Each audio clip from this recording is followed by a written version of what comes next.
pensais vraiment qu'on avait atteint le summum de l'humiliation avec cette défaite 4-0 contre l'Atlético, les gars. Mais vous savez à quoi de pire que de se faire humilier par l'Atlético, que de se prendre 4 buts par l'Atlético en une mi-temps, que de se faire éliminer en une mi-temps sur un match aller-retour. C'est que cette même équipe, 3 jours plus tard, elle se prend 3-0 contre le Rayo Vallecano. Franchement, c'est ça qui est encore pire, les gars.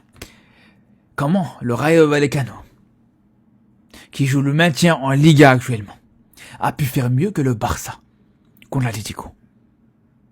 Je comprends pas, les gars. Alors, ok, c'est vrai, vous allez me dire, ouais, l'équipe de l'Atlético a été remaniée, il y a eu des changements, il y a eu... Voilà, c'est pas l'équipe, les gars. Mais moi, ce que je retiens, c'est qu'en fin de match, ils ont fait rentrer leurs vrais joueurs. Ils ont fait rentrer les Lookman, il y avait Julian Alvarez à la fin du match, il y avait tout le monde qui était présent sur la fin de la rencontre.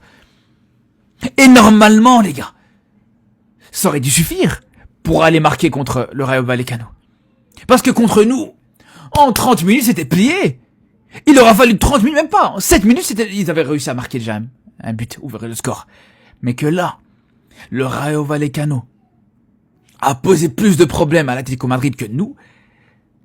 Ça montre juste à quel point on a une défense qui est cataclysmique. Ça montre juste à quel point le Barça aujourd'hui, sans Rafinha, sans Pedri, sans Yamal, sans un des 3 joueurs là, ou sans 2 des 3 joueurs là, c'est vraiment une équipe qui vaut pas mieux que le Rayo Vallecano, qui vaut pas mieux que Girona, qui vaut pas mieux que Getafe, qui vaut pas mieux que toutes ces équipes là, les gars. C'est aussi simple que ça.